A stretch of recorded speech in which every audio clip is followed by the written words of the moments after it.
Boyce Watkins from Your Black World, the Black Business School. I'm going to give you guys a chance to come into the conversation as we get ready to have an important discussion about an important issue. I want to also say welcome to the home of intelligent Black people. That's what Dr. Boyce TV is all about. We talk about all kinds of things that happen in our community that intelligent people should be discussing. So as I give you guys a chance to come into the conversation, I want to say good morning. I know it's early in the morning. If you're watching this live, it's pretty early. But we're about to get it cracking, mainly because in a little bit, I got to go running again. You guys know I've been on this weight loss journey. I've been trying to slim down and get slim, trim, and sugar free, which is going to require me to put in the work. And so not only will I be sugar free, but I want to be sucker free.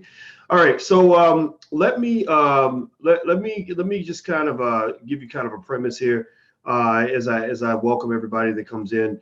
I want you guys to know for sure that as I hit this topic, this is not a diss track. This is not me trying to call out somebody. This is me finding a teachable moment that we can all learn from and get back to our busy day. You guys, a lot of you participated in the first night of the investment seminar that I've been doing over 7 weeks. I'm doing a 7-week investing masterclass. You can still sign up if you want to. You can go to drboyceseminars.com. That's drboyceseminars.com. It's gone really well. Everybody loves it, and I think you'll like it too. You can still sign up. You can get the recordings, everything else. Good morning, Tommy Guns and Natasha and Frederick, Conscious, Philosophy of Hustle, Darius, Love, David K, Black Sun, Alton Jones. Let's see, the family of YouTube. Is that Jimmy? Is that Jeremy? Lisa Wallace, Elon Curtis, how you doing? Shout out your city right quick. Do me a favor real quick. Shout out your city. Shout out your city or your business or your dream. Your city, your business, or your dream. I'll give you a couple seconds to do that as we get the topic ready that we're going to cover real quick today. I'm going to actually save you guys time. We're not going to talk for an hour or anything like that. But just know that today, if you're watching today on May 15th at 2 p.m., Dr. Claude Anderson will be here. He's coming in a day early. Usually Dr. Claude Anderson does Powernomics Thursday. This week is going to be Powernomics Wednesday because I think Dr. Anderson has to travel or something like that. So we're doing Wednesday instead of Thursday. Also, don't forget on May 19th, I'll be in Philadelphia. If you want to come to my investment seminar all day long, all day investment seminars, private, small group, you can go to drboycephiladelphia.com. That's drboycephiladelphia.com. So feel free to go to drboycephiladelphia.com if you want to join us in Philly. All right, so let's see here. I see Sacramento and Black Sun says he's investing in XRP, Bitcoin, and Ethereum. Yeah, in case you guys have noticed, Bitcoin has been really, really on the move. This is a big week for investing. Bitcoin has been killing it. I don't know if you guys have paid attention. Bitcoin is back. Also, if you look, you'll notice that the Dow Jones has been up and down due to the trade war between Trump and China. That's been pretty fascinating to watch. Let's see. Carlton says jet plane. Yes, it is a jet plane. Global Back Family. Isaac says I'm in Milwaukee, Dallas, Texas. Let me see. Let me check out Facebook here. If you're on Facebook, make sure you share this video so people can see it. Shout out my nephew's Real Good Vibes TV. Okay, I just shouted it out. Republic of Panama, says Kelly. I see Detroit from B-Dot, Vander Morgan Realty, Augusta, Georgia. Up Wellness, says Lisa Wallace. Battle Creek, Michigan, says Rico. Very nice, very cool, very cool. Okay, so let's get this started and kind of hit this topic. This involves the rapper Drake. I think it's interesting when celebrities do interesting things with money because it really kind of gets a lot of our attention as a community. And I think that's a good start, right? Like that's a good start when it comes to economic intelligence, because here's the thing, right? Tell me if you agree, yes or no, yes or no, yes or no. Give me a yes or no. Do you agree that it's important for people to understand money? Do you agree? Yes or no? Do you think it's important for people to be financially literate, financially intelligent? Yes or no? Do you think that it's important for Black people to start more businesses? Yes or no? Yes or no? I hope you say yes, because if you say no, then that means we got to talk, because all the rappers rap about is money. Like all they rap about, I got 100 million Bentleys in, whoa, and I got $10 million in the bank, like, whoa, I bought the woman's vagina yesterday, like, whoa, you know what I mean? Like seriously, like all they rap about is Gucci and Prada and money and M's in the bank account and all it is, right? Like that's all they talk about. And that becomes all our community talks about, right? Because we end up looking up to the rappers. And some of these rappers, not all of them, but some of them, y'all know some of these rappers ain't for real. Some of these rappers are just walking minstrel shows. Like we know some of these rappers just really need to just get like they need to just go ahead and join the Klan because they're promoting death, violence, drug addiction, self-destruction, you know, all kinds of stuff, you know, and you can't disconnect that from the destruction of the black man, right? The black man in America is being destroyed. The black man, did y'all know that 45%, check it out, pay attention, listen to me carefully. Did y'all know that 45% of all the young black males in Chicago between the ages of 20 and 24 do not have jobs and are not in school? 45%. I'm saying it kind of slow because I think that you don't care about your own trauma. You're kind of conditioned to act like it's normal. I'm saying it slow because I need you to really meditate on that and understand how this ripples all throughout your community. How you can't disconnect a stat like that from the fact that your daughter can't find a husband, or she got 3 babies daddies, you know, who ain't paying child support, you know, or that it's not uncommon for so many young women to have boyfriends that have been, you know, murdered or locked up or whatever, right? Like you can't disconnect those two statistics. So pay attention to, here's another thing you got to pay attention to. What music style is most popular amongst young black males? You know, now I'm not blaming hip hop. Let's just be clear. I'm not blaming hip hop for the creation of these conditions. We're not blaming hip hop for any of that. What we are saying, though, is that there's a difference between creating an awareness of the suffering versus celebrating that shit. Do you follow me? Right? I'm not dissing hip hop. I'm not saying, okay, no, rappers can't have, you know, expression and say what they want. I'm not saying that at all. I'm not saying that hip hop caused the problem. I'm saying that I don't understand why the music celebrates the shit. Like why music literally says, oh, you're dying from diabetes because you eat too much sugar. Well, eat that sugar, man. Eat that sugar, man. Eat that sugar, man. Like really? Like you're gonna really encourage amongst young black males the very same behavior that's leading us to hell in a handbasket? Well, you know, I got 2 middle fingers for people who think that way. I'm serious.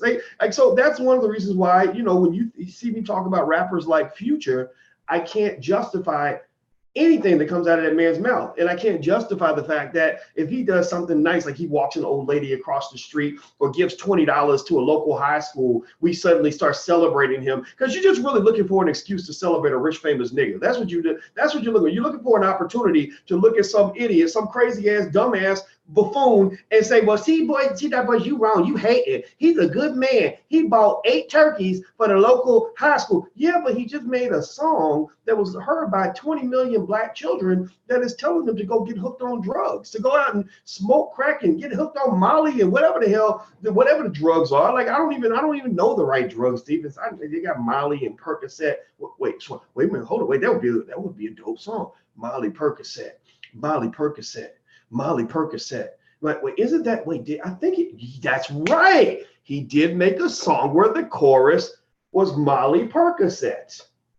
Literally, I'm not making this up. I'm not pretending. This is really true. Look it up. He made a song like a jingle. You know, jingles are used to get people to get into your subconscious mind to get you to buy a product. Like McDonald's. Like, think about this. I say, da da da da da. I'm loving it, right? That hit you, right? You remember that, right? Well, Molly Percocet, Molly Percocet. So you got, 20 million black kids repeating the words Molly Percocet over and over and over again. Molly and Percocet sales probably went up because of that. You don't think there's a connection? Well, why do you think corporations pay rappers so much money to wear their products? Why do you think corporations pay rappers so much money to rep their brand? Why do you think corporations pay rappers millions of dollars to just post about, our new clothes on your social media when you got 30 million followers?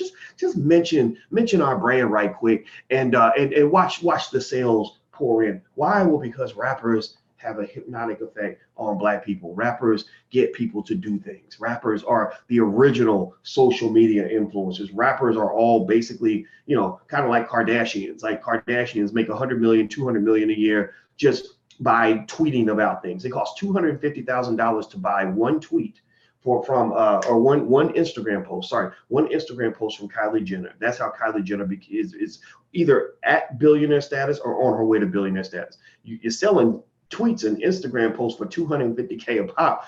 You're gonna become a billionaire. It's not that hard to do. So anyway, let me get back to it. But this is not a diss on rappers. This is certainly not a diss on Drake at all. So do not interpret it this way. I think Drake is theoretically, for the most part, one of the good ones. He's tried to pretend to be gangster, but he ain't really gangster. He's a little white boy basically who's trying to fit in, and he fits in by basically imitating the dysfunctional behavior he sees from black people. Like that's what I see with Drake. I don't, you go back to when he was on Degrassi and all that, and you look at his background, you're like, okay, he ain't no thug, right? But it is what it is. That's the culture. It's a thug culture. We promote thug culture. We let corporations owned mostly by white and Jewish people, not by black people. These record labels are not owned by us. They promote thug culture to the world. And it's not a coincidence that Drake does have a Jewish background and he's successful in the industry. Well, because those connections got him to the top. Same thing with Lee Daniels. Lee Daniels had a boyfriend who was white and Jewish, and he basically indoctrinated himself into that culture. And I believe that led them to accept him more than they would accept me, because you ain't never gonna see my black ass in Hollywood really doing well like that, like really doing Hollywood stuff. I'm gonna do well because I know how to build, but I ain't never gonna do well because some white Jewish man decided that he wants to make me the creative director of a show like Empire or whatever. That won't be my life. Okay, so let's keep going. Hit the thumbs up button. If you haven't hit the thumbs up button, please hit the thumbs up button. Chris Henry says, shout out from the Japan Marine Corps. Thank you, man, for your service. I honor you, I respect you, and I appreciate you. And everybody in here, I hope that you'll take a second and always thank a soldier, because y'all can talk about the politics all day, but without these soldiers defending your borders, y'all be speaking German or some shit. So respect the soldiers. I always respect the troops. Thank you, Chris, for your service. Moving on. All right, so here's the deal. All right, so Drake bought this private jet. Chris, I just made you a moderator. I want you to also protect my channel the way you protect our borders. So thank you, brother. All right, so going into this private jet, Drake bought the jet. I think it costs a couple $100 million. I mean, what's $220 million? Who cares? And he's been talking about it. He says he's proud to support a strong Canadian company, which is nice. Oh, sorry, it's 187 million.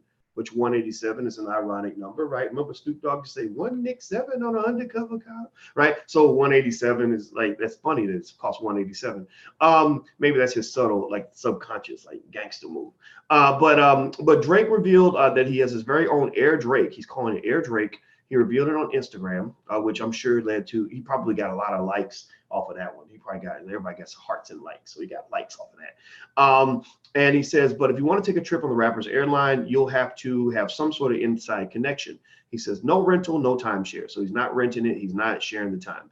He says, looks like Drake will be keeping the 30-seat plane all to himself. And rightfully so. The new 767-300F plane costs about $185 million. Why they put 187 at the top? 185 is not as cool of a number as 187. All right. So anyway, Drake, whose real name is Aubrey Graham, created. Can you imagine if he was rapping under the name Aubrey Graham? Aubrey Graham, the great rapper. I don't think he would be successful with a name like that. He created the personalized private plane with CargoJet, a Canadian airline. The company announced their partnership with the rapper earlier this month. Quote unquote, he says, supporting homegrown businesses has always been a top priority of mine, Drake said in the statement. So when an opportunity came up to get involved with a great Canadian company, I was honored to do so. Okay, and then there's more stuff in here. I think that's interesting. He's supporting a homegrown company in Canada. I think that's wonderful and cute. But remember, you're using Black culture to make yourself rich enough to buy a private jet. Like, let's just, I'm not dissing Drake. This is just me sitting on Drake's conscience. Anybody, I don't know if anybody remembers Jiminy Cricket. He's like, always let your conscience be your guide. He was a little cricket that was actually your conscience. So I'm gonna be Jiminy Cricket. I'm gonna be Drake's conscience and say, yeah, Canadian companies are cool, but Canadian people don't really need the money. The Black community in America really needs the money, and the Black community in America is where you got that culture from, right? You would not be a rapper if if it wasn't for us, right? You wouldn't have your street cred if it wasn't for us. You wouldn't have your style if it wasn't for us. You wouldn't be respected around the world if it wasn't for us. Like without us, there is no hip hop. Like, right? I mean, without us, like we are like the mother or the father of hip hop. Like we gave birth to that shit. So if you're making money off our baby, then you should give something to the parents. Like, do you follow what my logic here? Do you understand what I'm saying? Yes or no? Yes or no? Yes or no? Please tell me, confirm that you get what I'm saying. We created and founded hip hop. Started in the South Bronx, back in the days of KRS-One and Nas, even before Nas actually, and all of that, right? We started that shit, like Africa Bambaataa, whoever else was there at that time, DJ Kool Herc, like that's our shit, right? So, what I really would like to see is, I'm not saying that he can't support a Canadian company. I'm not saying that at all. What I'm saying is, I would like to see more rappers do the same thing when it comes to Black-owned companies. When it comes to the Black community in America, are you proudly, repping the fact that you're supporting Black-owned businesses? Really, like, are you going around saying like, hey, I saw an opportunity to go spend $200 million with a Black-owned business, and I had to jump on that because Black-owned businesses, without Black people, I wouldn't be here. I wouldn't be Drake if it wasn't for Black people co-signing on my shit. So I got to go drop $200 million on an HBCU, right?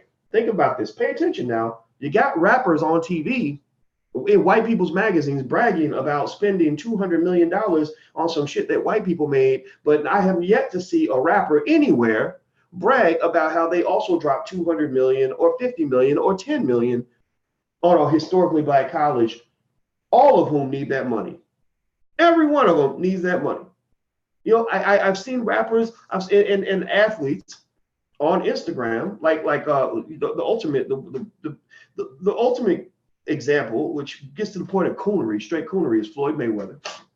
Money Mayweather. I seen Floyd draped in gold and Gucci, like not just Gucci, not just gold, but Gucci gold. I didn't even know Gucci made gold. I didn't even know gold was made in Gucci, but he was covered from head to toe with Gucci gold, like he's King Midas with a golden cup. Anybody seen that video on Instagram?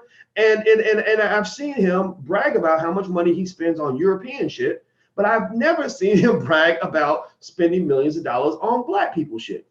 I've never seen Floyd Mayweather or Drake or any artist, go to a convention hosted like the We Buy Black convention, or maybe the All Black National Convention, or some other place, and say, you know what? I wanted to make it rain on these Black vendors. I wanted to set it off. So I went up in there and I dropped $5 million on Black-owned businesses. That needs to be the new street cred, for real. Like if you went to give a like, if you hit the like button on Drake's post where he's bragging about, a $200 million jet, I want you to go back to Instagram and I want you to hit the button again to take the like back and say, I'm not going to give you your like because I want you bragging about dropping 200 million in the Black community that gave your ass an opportunity to be great and special. Like we're tired of hit it and quit it. We're tired of the economic version of hit it and quit it being done on Black people, where you're going to use us up, screw us, bust a nut and then go run off to white folks where, and live the happy life afterwards. Seriously, we're not going to let you just come in and soak up everything that we have to offer to the world and then go out and enjoy your white friends and your white businesses and your Canadian stuff or whatever. We don't hate you, Drake. We love you. Your music's brilliant man. 32 years old. My God, he can buy a private jet at 32. I couldn't buy a private jet at 30. I couldn't buy one now. So obviously your music is good and we love you for that. But you're supporting these Canadian-owned companies with 200 million. Go to the African American community, go to the hood and drop $10 million. Like, don't go to the hood and buy like 8 t-shirts or pass out $100 bills. That's like a good publicity stunt. Like that looks like people get excited about that, because you got to understand, African Americans have really low self-esteem. So when you show us even an ounce of love, like if you just take the time out of your day to come pee on us, we are excited. We're like, oh my God, he peeing on me. He usually pees in the toilet, but he peeing on, I get to be the toilet today. Like that's what we do. We get excited over things that don't matter. But you got to remember though, there's some people in the Black community who are, who are observant. There are people in the Black community who are intelligent. Like the people who are here right now. You guys are in the tribe of intelligent Black people. That's why you're here. That's why most people are, most people don't come here. Most people think I'm just talking shit, or they think I'm hating, or they think I'm, or they think I'm nerdy or whatever. I don't know what they think, but it doesn't. That's fine. It's fine. But there are smart people who have self-esteem, who have standards, who are observant, who are going to say, yeah, okay, Drake, thanks for spending $3,000 today at a couple of Black-owned businesses while you were here making, $250,000 in your concert. But we're going to need you to do a little bit better than that, right? We're going to need you to go. We're going to need you to do this. Here's what I want you to do, Drake. Drake, if you're watching, are you watching? If you're watching, Drake, I want you to know, first of all, I respect you, man. I do not dislike you. I get a little outlet. Sometimes my mouth runs away from me and I just say crazy shit, but I don't hate you, man. I don't want you to think I hate you. I got a few rappers that think I hate rappers, and that ain't true. All I've ever listened to was hip hop. I didn't even like music before hip hop started, was like really big. So here's what I want you to do, right? I want you to get on the phone, and I want you to, I don't even want your money. I want your power. I'm like the white boys in Silicon Valley when they're partnering with Nas and Beyonce and Jay-Z, and they're doing these big tech investments. Like Beyonce just made $300 million from Uber and all that. Like I'm like the white boys, except I'm smarter than them because I have a PhD in finance. They don't have a PhD. They're just, their parents gave them money, and they're rich because they're white and stuff, and they went to Harvard and all that. So that's why they seem smart. But I'm smarter than, I taught those kids when I taught at Syracuse. So here's what I want you to do, Drake. I don't want you to even use your money. I want you to use your power. Like the white boys want you to do. Like they don't really care about you investing $5 million in their new tech startup. They want your brand. They want your influence. Because as I mentioned earlier, rappers are the original social media influencers. Rappers were social media influencers before there was social media. So I want you to go and get on the phone, and I want you to call. Let's start with maybe let's call Diddy. Let's see who else let's call Jay-Z. Let's call Will Smith. Let's call maybe Barack Obama if you want to. Let's pick our like 20 richest friends, right? Serena Williams. She married the white guy, but she's still Black. She can still be Black. It's okay. She married the white guy, but she can still be Black. And I want you, even her baby can be Black, because a drop of Black blood makes you Black. And so I want you to get them together, and I want you to do a 2019 version of "We Are the World." And it doesn't have to be a song. I'm not saying I want you to sing. I want the spirit of that collective energy. So what I'd like for you to do is get all these people to get on social media at the same time and use a hashtag. Like the hashtag could be something like, save our HBCUs. Right? Or build our HBCUs, not even save. Let's forget saving. That's like a survivalist kind of mindset. Like we're scraping the bottom of the barrel. Instead, like just call it HBCU prosper or something like that, right? Where your goal is to make sure that you take the top 10 HBCUs and help them all have endowments of at least $500 million or more. I don't know. I think that what is it? What's the school in Howard? I think Howard's over $500 million. Maybe I'm being delusional about it though. But that would be a good start, right? Like get all the HBCUs to have an endowment over $500 million so that they can financially afford to educate Black people for the next 100 years or so without begging people like Donald Trump to pay their bills, right? You can't really properly educate your community or empower your community when you got to get on your knees and go tickle Donald Trump's testicles to get him to give you money, right? You can't. That's the opposite of Black power. That's not even slavery. That's worse than slavery. And so, so what I would just say at the end of the day is that if Drake, or in all these celebrities that are bragging on social media about spending money with white people, I'm asking you all to not hit the like button and to not approve of that stuff, to see right through it, right? There's nothing a Black man should ever be proud of when it comes to giving the bulk of his money away to white people, when there are so many things in the Black community that can be resolved. I bring up Bill Cosby regularly. Yet I know y'all forgot about him because he's in jail and stuff, and because the white woman with the Adam's apple said that he touched her titty or something. So y'all think he deserves 1,000 years in prison, even though there's no evidence. But that's fine. That's fine. You can think what you want about Bill Cosby. But here's what I'm going to say about Bill Cosby. Cosby showed up for HBCUs. Talk shit about Cosby all day. You could say he's a pervert. You could say he's an egomaniac. You could say that he's self-righteous. You could say anything that you want about Bill Cosby. You could criticize him for having, perfect grammar, or whatever, or say that he looked down on people. But one thing Cosby did do during his life was he always showed up for HBCUs in a way that no celebrity since that time has ever shown up for HBCUs. Even what Beyonce did, what she did was nice. She did the Netflix documentary. Beyonce makes her, 60 million HBCUs. They get some free publicity. That's nice and cute.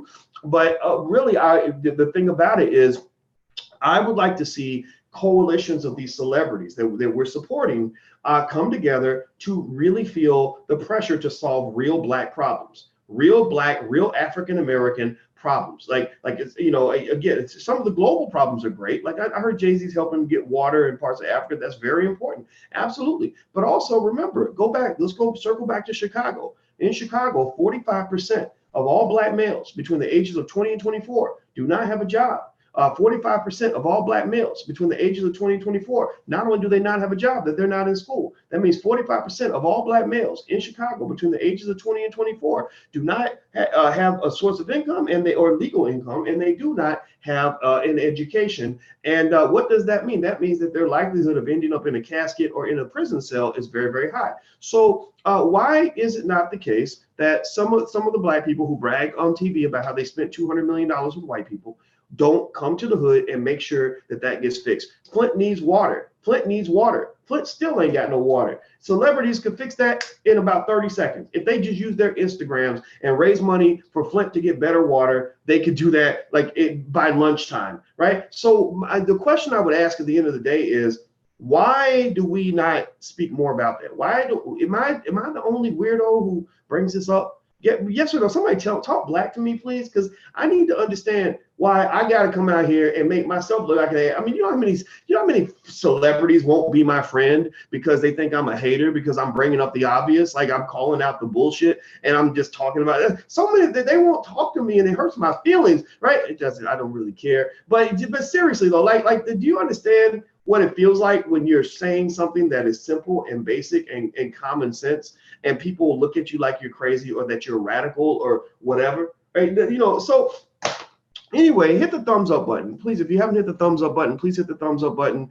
I want to let you guys know you're watching drboycetv.com, the home for intelligent Black people. Also, if you want to watch just financial stuff, I do financial updates throughout the day. You can sign up at theblackfinancialchannel.com. That's theblackfinancialchannel.com. It's totally free. It's a YouTube channel that covers finances from a Black perspective. And also, of course, you guys know when Farrakhan got banned, we came up with a plan for dealing with the Farrakhan ban, and that plan was called Black Enough, and that's our social media platform for Black people. And I'm going to write it down for you while you hit the thumbs up button. Please hit the thumbs up button while I write it down for you.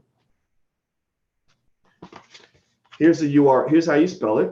Okay, here's how you spell Black Enough. So you can go sign up today, and that is a social media. But we have tens of thousands of people on there, and they engage and they talk to each other and they hang out with each other and all this other stuff. So here, I'm gonna hold it up here for 3 seconds, and here for 3 seconds, and then here for 3 seconds.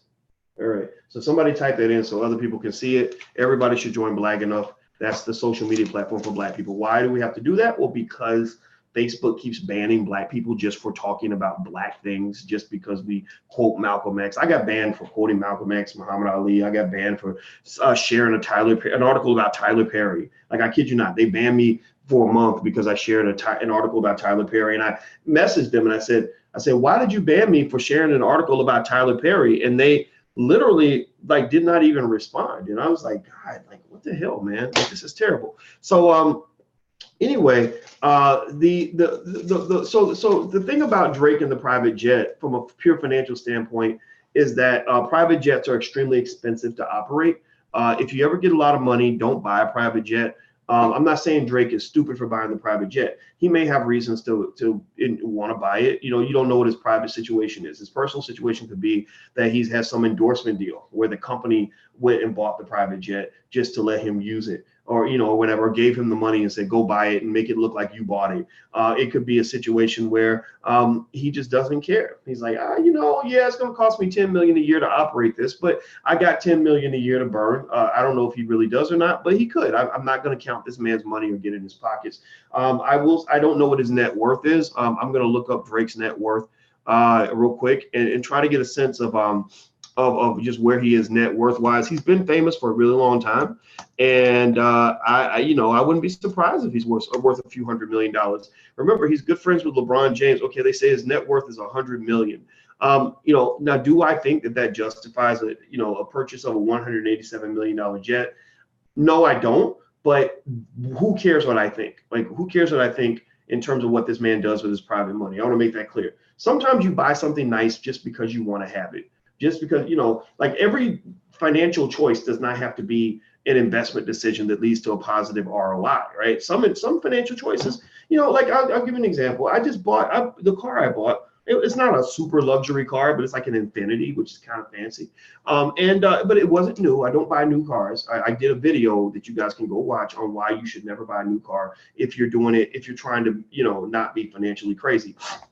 Because Black people actually lead the nation in new car consumption on a per capita basis, right? So anyway, I bought the car and I got it because I liked it. I know a car is a bad investment. It's just like how you might be a fitness guru, you might be an Olympic athlete, but you might just want a candy bar. And a candy bar is not going to do anything to help you win the Olympics. A candy bar is going to do nothing good for your health. But you might say, you know what? Who gives a shit? I'm going to eat this candy bar and I'm going to enjoy it. And you're not going to make me feel bad about that. So sometimes we engage in what might be the equivalent of a financial candy bar. And that is okay. So maybe for Drake, this is a big financial candy bar. He's just like, look, I just want convenience. I want to be happy. I want to be able to get where I need to get to whenever I want to get there. And I'm not going to let anybody tell me, no, I'm going to make my money on the left hand and I'm going to spend a little bit on the right. So for me, I would assume that given that Drake has these friends like Serena and LeBron and Beyonce and Nas, all of whom are starting to realize the power of Black celebrity brands when it comes to getting in on these really good tech investments that like Uber, they grow into, these billion-dollar companies. I would imagine Drake probably has a long list of pretty good investments that are generating enough money that he's okay with actually owning the jet. In fact, if his corporation, I'm sure he's incorporated on multiple levels, obviously, right? After all, he's Drake. If his corporation bought the jet, then, whatever the costs are, he writes them off on his taxes. That reduces the cost a lot. That's why I tell you guys, you have to be investors, even on a small scale. You should be investors because investors get all the tax write-offs. Owning a house gives you a couple of write-offs, but they're not that great.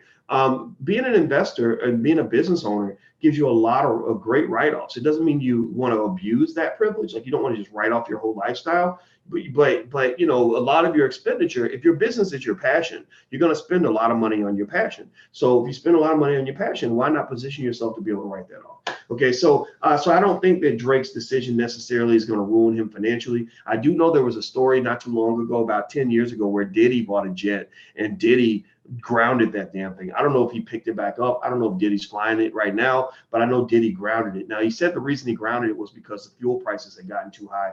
I don't know if that's the case. I mean, that sounds like a weird excuse. But then again, though, maybe that was really what happened. And I do know that Diddy, with the jet, he did mention that it cost him $200,000 to do a couple of round trips from LA to New York or something insane like that, right? And so I think that the ethical question here, the interesting ethical question here is if you're spending $200,000 to fly from LA to New York a couple of times, and you are a representative of a community where you got people in your community that are starving and can't eat, people in your community who are locked away, who have relatives and loved ones locked away in prison who could use a good lawyer, people in your community who've been shot down by the cops and can't really fight back, people in your community where the children are dodging bullets on their way to school, people in your community where most of the men who look like you can't get jobs, or a large percentage of them. How should you feel about that? Should you feel any ownership of that to the point where you say, I have all this wealth. I have hundreds of millions of dollars, and I'm spending it on these worthless trinkets that are handed to me by white people. At the same time, the people that I allegedly love, the streets I allegedly rep, the hood I allegedly rep is dying, right? And I think that's what makes a Nipsey Hussle so beloved and so special, is that Nipsey stayed right there in that neighborhood and brought all of his wealth and prosperity back to that hood. right? But the thing is, Nipsey Hussle wasn't the biggest rapper on the block, right? A lot of y'all didn't even hear Nipsey's song music until Nipsey was gone, which shame on us, right? Shame on us for not supporting him while he was here. But you have when you look at other artists who are 10 times more successful, music wise than Nipsey was when he was alive. And they're repping the hood. They're using the hood in their videos. They're talking about being from the hood, all of that. Well, I would say Nipsey would probably deep down had an issue with that. He didn't really call it out too much, but I heard in one of his songs where he actually said something like, if you say the name, if you use our name in your music, you got to pay a tax. Right. And I don't remember what it was. It was, I think the song was called The Last I Checked. Go check the lyrics. There's a line where he says something about paying a tax for using the brand of the neighborhood you come from. And that was a brilliant, intelligent economic statement. Why is that an intelligent economic statement? Because you can't use somebody's intellectual property or somebody's brand or somebody's trademark without paying them a licensing fee. So when you hear about Crips, anybody heard stories about the Crips, like waiting until some rapper comes to town who's been repping the Crips and bragging about being connected with certain gangsters, and they say, when you come to town, we're gonna get you because you haven't paid us anything for using our name, right? Anybody heard those stories? I think Rick Ross gotten wrapped up in some stuff like that, right? Well, while I'm not going to condone the violence, I'm not condoning any of that. I will say that there is a logical economic perspective on that says that, yeah, if you use somebody's brand, like if I go and I start becoming the Disney rapper and I got Mickey Mouse clothes on all the time, and I'm rapping like Mickey Mouse, rapping for kids and making a lot of money, repping Mickey Mouse and Disney's gonna show up and say, okay, you got to pay. You got to pay us something to use our license. You can't go use our brand and our trademark without our permission, without paying us some money. So ultimately, that's what Nipsey Hussle says. So to extend that logic, rappers who are out repping the hood, rappers who are using street cred to build these $100 million brands, those rappers do owe something to the community from which they got that brand. And most of these rappers ain't paying up. They're just giving you lip service, but they're not paying up. So I think that the problems in the hood belong on the backs of many of these celebrities who are claiming the hood in order to maintain their celebrity status. I think Drake is in that category. I think that if suddenly all the black people in the hood stopped listening to Drake, then white people would stop listening to Drake. I talked to the president of the Jordan brand, and I remember hearing them discuss the fact that the inner city black male is a prototype and a template for how they design their sneakers. Because they know that whatever that inner city black male between 16 and 19 does, whatever he's wearing, everybody wants to wear it. Whatever he's doing, everybody wants to do it. So they develop their brand around the taste preferences of that 16 to 19-year-old black male. So my argument, well, for them and for everybody is, well, if you're building billion-dollar brands and billion-dollar businesses off the fashion taste of the 16 to 19-year-old black male in Chicago, New York, LA, wherever it is, why are these men not being taken care of? Why are they being neglected and forgotten about? Why is it not the case that these brands, these celebrities, whoever that are making money from the extensive, influential fashion tastes of young black males, why are they allowing these black men to struggle economically? Why aren't they doing mass entrepreneurship programs to teach 10 million of them how to start their own businesses so they're not sitting around jobless?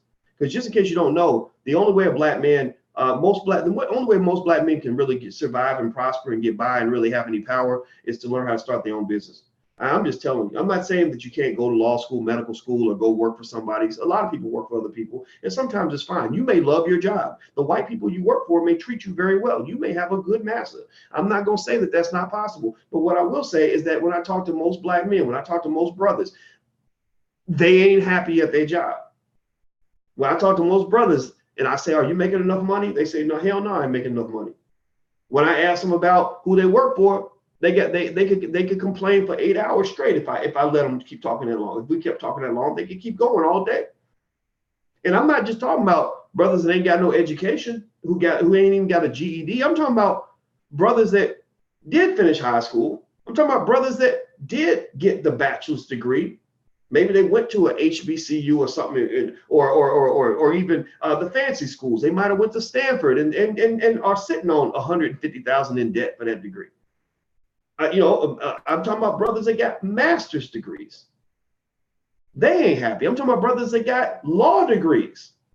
They feel oppressed on their jobs in most cases. I'm talking about brothers that got PhDs, MDs, JDs, BAs, BSs, MAs, MSs, and any other set of letters behind your name that make you feel like you better than somebody else.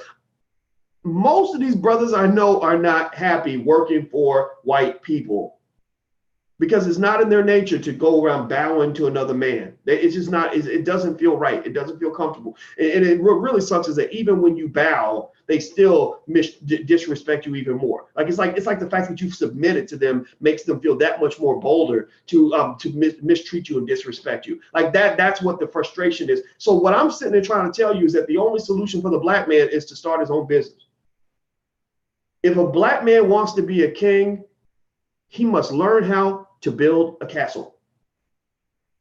He cannot become a king by learning how to serve the owner of the castle. It does not work for men. It does not work for black men. Because us black men, those of us who got our balls attached to our body, which that number is dwindling because they want us all feminized and gay or whatever the hell they want, whatever the agenda is, right? But those black men, those brothers out here, say your name if you're one of them, who got their testicles attached to their body, they ain't too good at bowing and scraping and begging people to let them get by. They're not too good at that. It's not comfortable for us. We can't. It's hard. It's very difficult. Because it's not in your nature. It's not in your nature to bow. You were the original kings. And so it ain't comfortable for you to be a servant. You can't. It's hard to do that. So when somebody tells you that that's your only option, either go to prison or serve somebody and tickle a white man's balls every morning. That's a depressing set of actions. That's a depressing. That's not even. Those aren't even options. It's like wait, can I choose death? How about death, Alex? Can I get death for $500, please? Like, can I put death as one of the options? Because I think I might rather choose that than prison or getting on my knees every morning. Like I can't do that. I can't do that. So what I'm saying to you is that the black man, and I'm not saying the women shouldn't consider this. Women have their own situation. I'm hearing that, and we talked about that yesterday. I'm talking about that again later. I'm gonna do extensive, detailed analysis on the black female entrepreneur in America and what they're experiencing. But right now I'm talking about the brothers, and I'm telling you that a man can't be a king in America unless he learns how to build a castle. At least the black man. The black man will never be a king if he never learns how to build a castle, because they'll never make you the king of somebody else's castle when you walked into that castle as a servant. You can't go work for a king and be his cook, his court jester, entertain him or whatever it is, and expect at some point he's going to hand you the keys to the castle. That is not going to happen. So, so what I would say is that any rapper, any athlete, any corporation that leans on the hood, that claims to love the hood, that talks about the hood, that claims to rep the hood, needs to take some ownership of some of the problems in the hood. And I'm not talking about superficial ownership. I'm not talking about like, oh, I gave $5,000 to the Boys and Girls Club, but I spent $100,000 on publicity to tell you about the $5,000 I gave. I don't want to hear that shit. I don't want to hear that shit. It's like if I go in a room, it's like when my mama used to tell me to clean up the kitchen. Imagine if my mom said, "Oh boy, clean up this house." I don't know if anybody else had a mama like that, where it's Saturday morning and your friends are outside playing. Tell me, if you're in this, if you know what I'm talking about, where your mama, you want to go play with your friends and you're really excited, and your mama stops you in your tracks and says you got to clean the whole house before you can go out, and you're like, fuck, like you pissed, right? You're so mad, like that's so demoralizing. I'm still traumatized from that. But it's like if your mama says, boy, before you go out of this house, you better clean this house up. So imagine you go in the house, you go in and you grab a broom and you sweep for about 30 seconds, and you say, okay, I contributed to cleaning the house. I'm going to go outside and play now. What would your mother say? I don't know about you, but my mother would have slapped me into next week. My mother would have said, boy, you ain't cleaned up shit. She would say, look at the bedroom. Look at that mess. Look at the kitchen. Look at that mess. Look at the living room. Look at this stuff on the floor. Look at this dust over here. Look at these dirty dishes. You ain't cleaned up nothing. You better get your ass back in this house before I take you out of this world, before I beat you, before I used to get beat. I'm just stupid. And just so you know, I'm what they consider to be a black man who is filled with toxic masculinity. That's me. I'm too old-fashioned to go along with a lot of the liberal bullshit that I hear, like that is always automatically traumatic when you spank a child. No, it's not always automatically traumatic. Doesn't mean you should beat your kids until they're dead. Smart people know not to do that. Doesn't mean you should beat them for no reason. Doesn't mean you should just beat them as a first resort. But sometimes, I'm gonna tell you, I was a kid that kind of needed some kind of a serious consequence for my behavior for me to get in line. Like if you just tried to always talk to me, sometimes I wasn't gonna listen. So I got some whoopings, and I probably kind of needed those whoopings, right? So I don't think my parents were bad for spanking me. I just think that we're just a bad society. That's why you got little white kids running around shooting up schools, because they should have got their ass whooped. If they got an ass whooping, no kids would have got shot down at that school that day. That's my opinion. I really think some of those kids, like kids in the grocery store, throwing the cereal boxes, cussing out their mamas and all that. I don't understand that. I don't get that, because I never grew up in a household where you could do something like that and still expect to be alive on Tuesday. I just never knew that. So I'm not dissing, I'm not hating. If you think spanking is traumatic, keep thinking that. Keep your perception. That's okay. We're intelligent black people. We can agree to disagree. And I don't even disagree with you. Maybe you're right. I'm not gonna say that you're wrong, but I'm gonna say that my parents were not terrible people because they spanked me. They did not deserve, like nowadays, if my parents had done now what they did then, I could have called Child Protective Services and got them locked up and everything else. And I mean, shit, that would have been too much power to give me as a 12-year-old, because I would have got my parents both sent to jail, because I remember being very pissed off because they held me accountable for something that I actually did. But if you gave me the power to get my parents locked up for punishing me, I probably would have abused that power. So that's just my 2 cents on it. But anyway, let's keep going. So the thing was, when my mother told me to clean up the living room or the house, she was telling me to take accountability for the dirt that's in the house, for the mess that's in the house. I couldn't just walk in and say, well, I contributed. I swept the floor for 30 seconds and then walk out and act like the problem was solved. The problem still isn't solved. So what I say in contrast, or in comparison, is that, these black celebrities that are repping the hood, claiming the hood, talking about they from the hood, they love the hood, they need to take ownership of the problems in the hood. Not all of them, and we should join them. We can back them up. We can be soldiers on the ground helping them out. Like shit. I mean, if Drake gets with Beyonce and they do a Instagram telethon to raise $100 million for HBCUs, I'll use my Instagram too. I'll say, everybody go support Drake and Beyonce's HBCU initiative right now. Like I'm not saying that I would expect them to do anything that I wouldn't be willing to do myself. I ain't no real celebrity, but I've been around them. I'm like they got A list, B list, C list, D list. I'm like way down the alphabet. I'm about a Q list celebrity, but it's okay. I'm famous. I can go play. I've signed thousands of autographs. I've done that. I know famous people, right?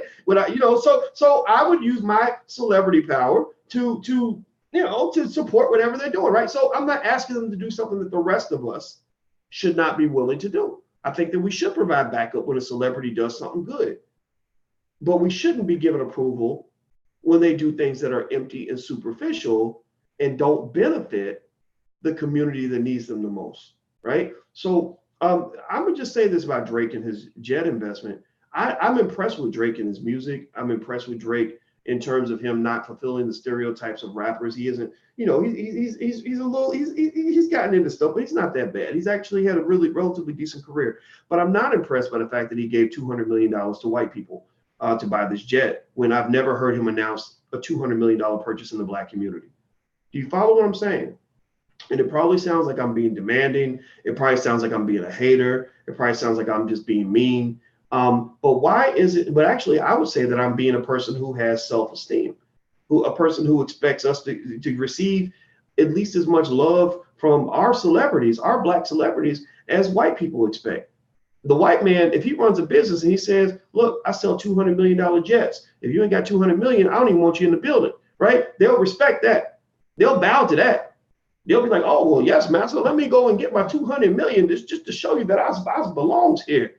Black people, We'll be happy because they gave away 15 turkeys in the hood, or they gave away bicycles at Christmas, or they went into a Walmart in the hood and bought everybody toys for Christmas. Who gives a fuck? I'm not saying that that's not a nice thing to do. I'm not saying that that's not cool. That's fine. Go buy the toys. But what the fuck is a goddamn toy going to do for a black child 10 years from today? A black child ain't going to have that toy 10 years from now unless they're keeping it as memorabilia. The things that will benefit a black child 10 years from today will be in education.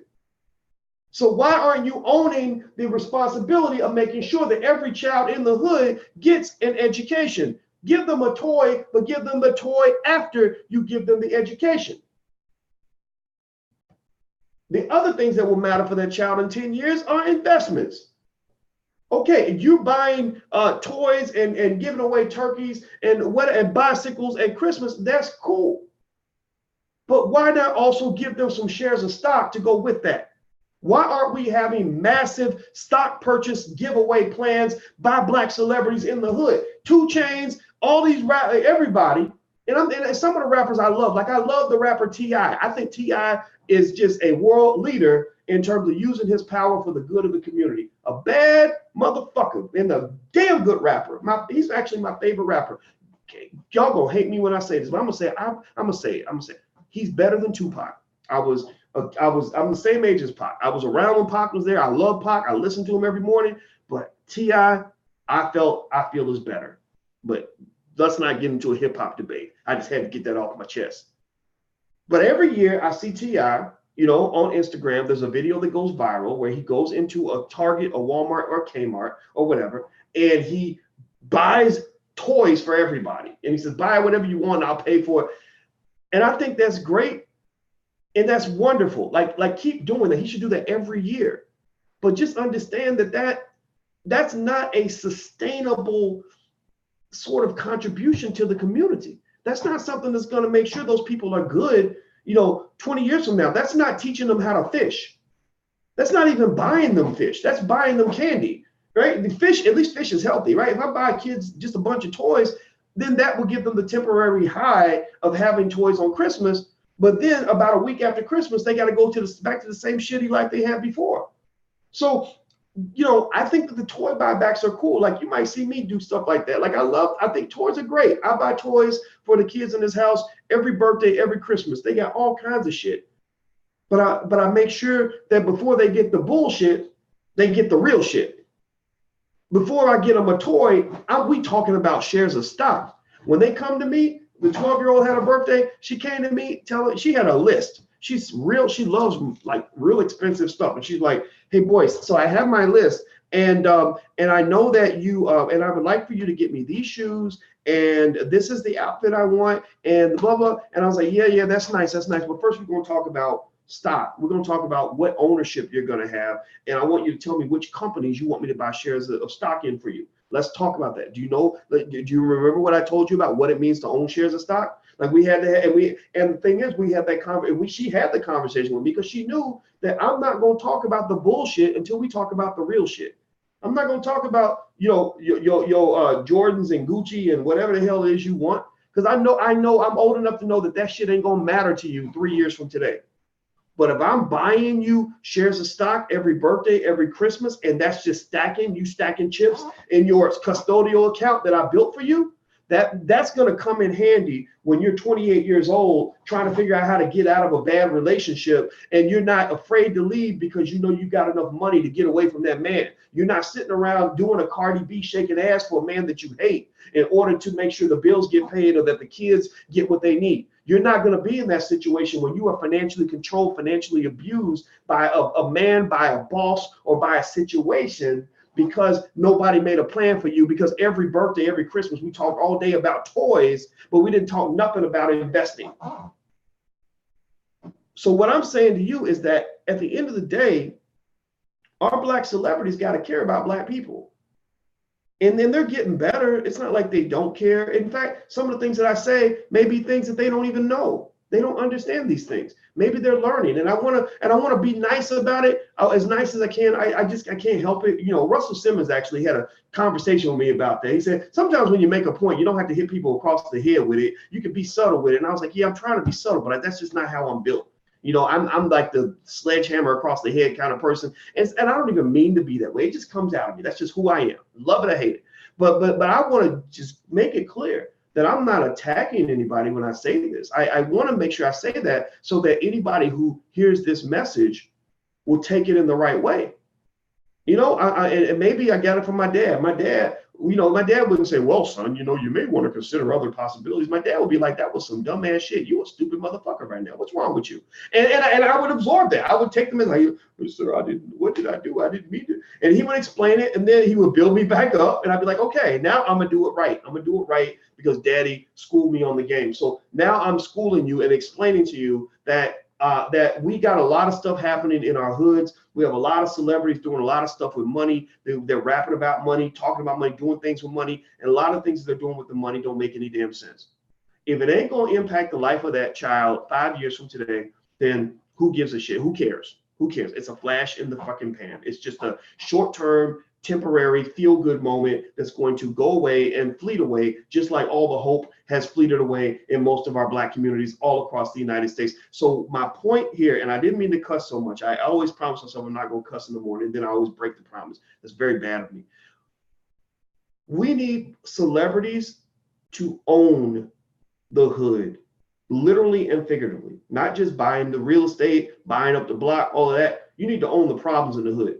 When they put out a study that says, you know, Flint's water is still so toxic that it's like drinking like a mixture between gasoline and piss, like the celebrities should be the first ones to step up as elected officials. That's what they are. They're elected officials, because without us supporting them, they wouldn't be anything, right? They should step in and get together with other celebrities and do what white people do. When, you know, you do something that's anti-gay, all the white celebrities all get together, they organize, they have a conference call, they all agree, okay, at the Oscars, we're all going to talk about this topic, we're all going to give money to this particular politician, we're all going to invest in these particular ventures, we're all going to stop making our movies in Atlanta because gay people have to use a different bathroom, or whatever the issue is, or they're not letting people do abortions anymore. Whatever their topic is, they organize their shit and they get their most powerful celebrities to manifest something that's real, that helps to solve the problem. Black celebrities got to get on board, and they also got to be Black. See, because they'll do that shit. They'll get real organized when it comes to helping white people. Like Queen Latifah was up there singing all day and rapping all day about being gay. Right? When they told her to do that, she's jumping for massa like that. Like they get real organized when it comes to doing things that matter to white people. Like if they want to save the environment, you got Negroes signing up for that. When they want to do some LGBT shit, they signing up for that. When they want to do something, you know, abortion, women's rights, something, they jump on top of that. But Black people show up and say, hey, you know, I understand that we want to make sure that all the transgender people get to use whatever bathroom they want. And I know that you want to make sure that white women keep getting all the affirmative action. I know that you want to make sure the environment is taken care of and all that, and that puppies get the same rights as humans. Like I respect all that. But hey, we got in Chicago, 45% of all Black males between 20 and 24 don't have a job and are not in school. 45% of the Black males in Chicago between 20 and 24 are dying, like they're getting shot up. Like, did you see how many Black of your people that look like you got killed last week? We need your help on that too. They ain't got time for that. They ain't never got time for that. But they got a whole lot of time to do whatever white folks want them to do, and to even put their money behind it. Like the rapper Dr. Dre.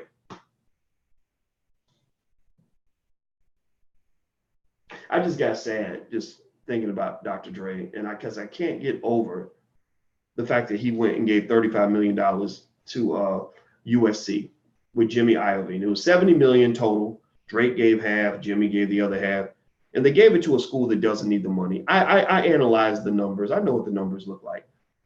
I know how much money USC has. I've analyzed their finances, what their budget is, their annual budget, as well as their endowment. And I just don't get it. I don't understand it. I just, you know, and again, I'm not saying that Dr. Dre hasn't done things for Black people.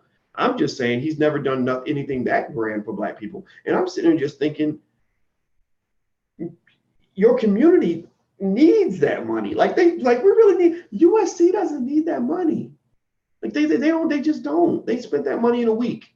They're like, thank you, Negro. We bought some new, we got solid gold toilets for the bathrooms, thanks to you. We're gonna call these the Dr. Dre toilets, because you bought us new toilets, thank you, or whatever they spent the money on. And HBCUs would literally remember you for the next 200 years if you were the person who made that kind of donation to historically Black colleges. So I don't understand. Y'all gotta help me understand it, man. I'm just lost. Like, coonery is the most complicated concept I've ever faced. I faced the most difficult equations of mathematics. I've tried to figure out the meaning of life, and I think I made some progress on that one, but I can't figure out coonery. Coonery is a math problem I cannot solve. I do not understand the mind of the enslaved Negro. It is like motherfucking rocket science. Like, it's harder than the theory of relativity, because sometimes this cosmic coonery, like this interdimensional coonery that we see in our community, is just mind-boggling and baffling. You know, I don't get it. I just don't get it.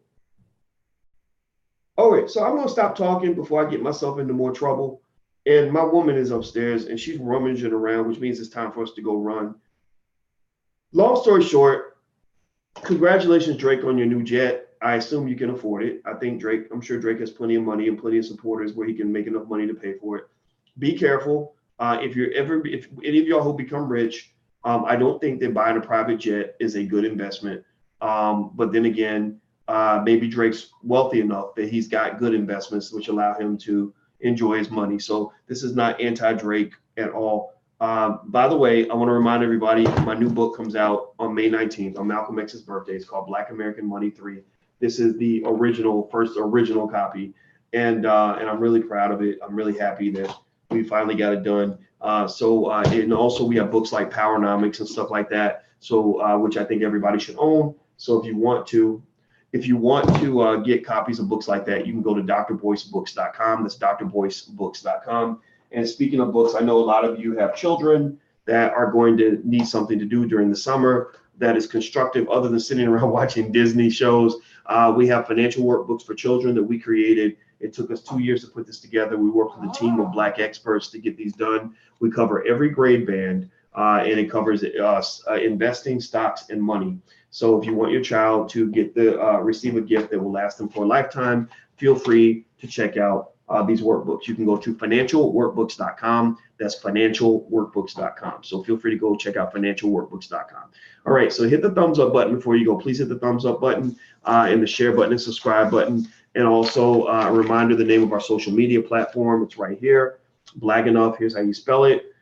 So that is where we're gathering each day, and we're talking about Black shit that Facebook will never allow us to talk about on their platform, because Facebook is an evil and racist company. All right, so I'm about to go. Let's see, Gwen says, will it be available on Kindle? My book will. The workbooks are not on Kindle, but my books are all on Kindle.